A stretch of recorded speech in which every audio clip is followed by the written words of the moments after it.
So almost a year ago, we took a look at some of the swords in Terraria and ranked them accordingly. This time around, things have changed a bit and we're going to see some of the newcomers on this list. So once again, we're going to rank the Terraria top 5 swords. Yeah, there's been some changes, but we've also got some familiar names here as well, as they continue to get the job done. Feel free to share your Terraria top 5 swords down below in the comments section. I'd love to hear from you as always. With that, let's go ahead and get started at number 5. Sliding down the list, but hanging in there is the Terra Blade. While it's not as potent as some of the newer swords, it still hangs in there and gets the job done. Yeah, it may require a little bit of work to acquire, but it's definitely worth it still, and can take you quite far. While the sword does okay in groups of enemies, it does a better job against solo targets and bosses, but that shouldn't prevent you from having fun with it anyway. Number 4. And here we have the Horseman's Blade that drops from the Pumpkin. The Horseman's Blade is an interesting item because it has slightly less base damage than a Terra Blade, but at the same time its projectiles can boost its DPS over the Terra Blade in general. While in solo combat it seems to do okay, this sword generally does a better job in group combat or invasions where it really shines. The pumpkin projectiles really increase the DPS and rack up some serious damage points.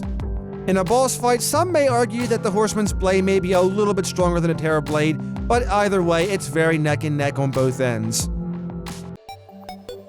Number 3. Say hello to one of the new swords on the block, the Influx Waver. This is dropped by the Martian Saucer during the Martian Madness event.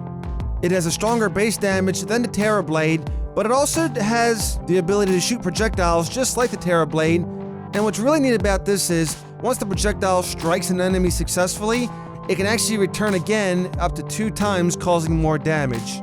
While this isn't a direct upgrade over the Terra Blade, it definitely is an improvement, causing more damage and DPS overall, and some may consider this a great weapon to fight Duke Fishron with.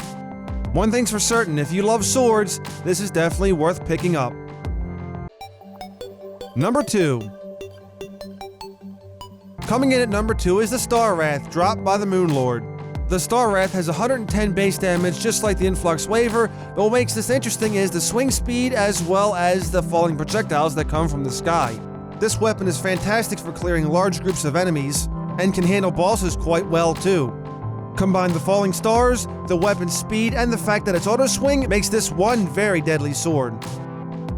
And finally, number 1. Coming in at number 1 with a 200 base damage attack is the Meowmere. Now what's interesting about this sword is not only the size, but the fact that this sword shoots cats that do a lot of damage as well. Once again, the projectiles make the sword much more deadly, but it should be noted that when you fight enemies like the Selenian or a closed mimic, the projectiles can be reflected back to you, so these cats can actually hurt you if you're not careful.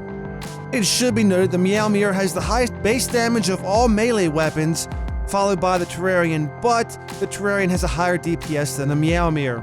Once the sword is obtained by defeating the Moonlord, farming the Moonlord becomes much more easier, just auto-swinging and firing backwards at it.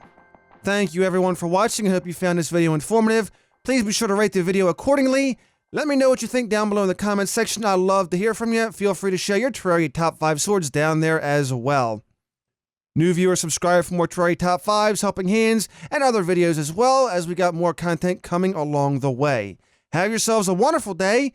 It's almost over, and I'll see you again next time.